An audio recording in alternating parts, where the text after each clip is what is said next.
প্রচেষ্টার বিপরীতে এক একটা মাস্টার স্ট্রোক নোবেলজয়ীর, আর তাতেই যেন কুপোকাত দিল্লি। দীর্ঘদিনের নতজানু থেকে ঘুরে দাঁড়িয়ে এখন ভারতের চোখে চোখ রাখছে বাংলাদেশ। তারই যেন জ্বলন্ত উদাহরণ মুহুরী নদীতে বাংলাদেশের বাঁধ নির্মাণ। আর এই জবাব দেওয়ার শুরুটাও ভারতই করেছিল। গত বছরের আগস্টে বিনা নোটিসে ত্রিপুরা নিজের জমানো পানি ছেড়ে বাংলাদেশের বৃহত্তর নোয়াখালী ও কুমিল্লা অঞ্চলের শত কোটি টাকা ছাড়ছে সীমান্তে। অপরদিকে এনডিটিভি জানায়, বাঁধ নির্মাণের খবরে দক্ষিণ ত্রিপুরা সীমান্তে উদ্বেগ বেড়েছে। আর তাই জল পর্যালোচনা নয়, বরং রাজনৈতিক বার্তা পৌঁছে দিতেই তড়িঘড়ি করে প্রতিনিধি দল পাঠিয়েছে ত্রিপুরা সরকার। তাদের আশঙ্কা, এই বাঁধ বর্ষায় বন্যা ডেকে আনতে পারে। তবে পর্যবেক্ষকরা বলছেন, এটি বরং অভ্যন্তরীণ অব্যবস্থাপনার দায় চাপানোর জন্য নতুন একটি ছুতো ছাড়া আর কিছুই নয়। প্রতিনিধি দলের নেতৃত্বে থাকা ত্রিপুরা পাবলিক ওয়ার্কার্স বিভাগের সচিব কিরণ গিত্তে জানিয়েছেন, ভারতও পাল্টা প্রতিরক্ষা ব্যবস্থা নিচ্ছে। অনেক বিশ্লেষক মনে করছেন, শেখ হাসিনার শাসনামলে ভারত যেভাবে অন্ধ সমর্থন পেয়েছে, এখন সেই প্রতাপের দিন শেষ হওয়ায় প্রতিবেশী বাংলাদেশ স্বাধীন সিদ্ধান্ত নিতেই ভারত অতিমাত্রায় প্রতিক্রিয়াশীল হয়ে উঠেছে। বাংলা প্রবাদে যাকে বলে তেলে বেগুনে জ্বলে ওঠা।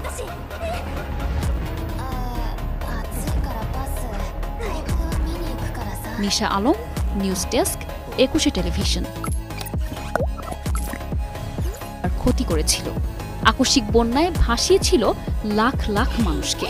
অথচ এখন বাংলাদেশ নিজের সুরক্ষার অধিকার প্রয়োগ যেই না মুহুরী নদীর বেসিনে দিতে যাচ্ছে, তাতেই কর্তৃত্ববাদী মোদি ও তার একান্ত অনুগত ত্রিপুরা সরকার বৃথা আস্ফালনে আকাশ বাতাস কাঁপাচ্ছে। এ যেন বিচার মানি তালগাছ আমার।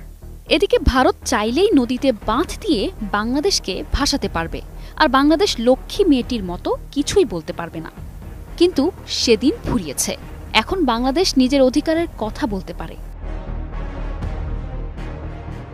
শেখ হাসিনার পতনের পর দক্ষিণ এশিয়ায় যে কূটনৈতিক আবহ বদলেছে, তা আর ঢেকে রাখার উপায় নেই। বিশেষত প্রতিবেশী বাংলাদেশে অন্তর্বর্তী সরকার দায়িত্ব নেয়ার পর থেকেই নয়াদিল্লির কপালে যেন অদৃশ্য ভাঁজ পড়েছে।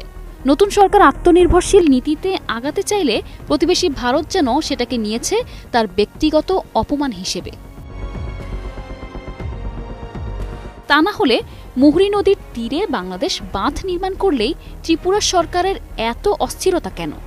জল এখনো আসেনি, বন্যাও হয়নি, অথচ ত্রিপুরা প্রশাসনের মনে জলজটের মতো ভয় থই থই করছে, যেন বাংলাদেশ বাঁধ নয়, বুঝি রাজনৈতিক প্রতিশোধের প্রাচীর গড়ে তুলছে।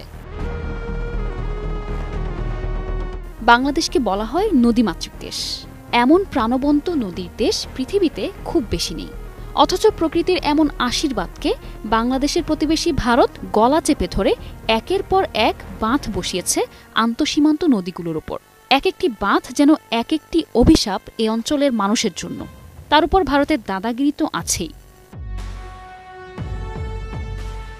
এদিকে মুহুরী নদীর তীরে বাংলাদেশ বড়সড় একটি বাঁধ নির্মাণ করছে শুনেই দক্ষিণ ত্রিপুরায় যেন মৌসুমি আতঙ্কের আগমন ঘটেছে।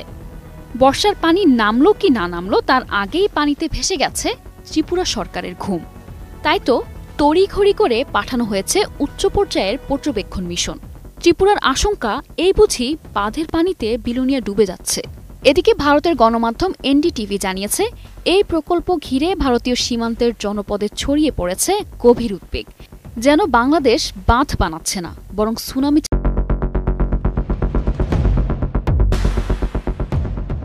ডক্টর ইউনূসের একের পর এক পদক্ষেপে ক্রমাগত দিশেহারা হয়ে পড়ছে মোদি। বাংলাদেশের উপর ছড়ি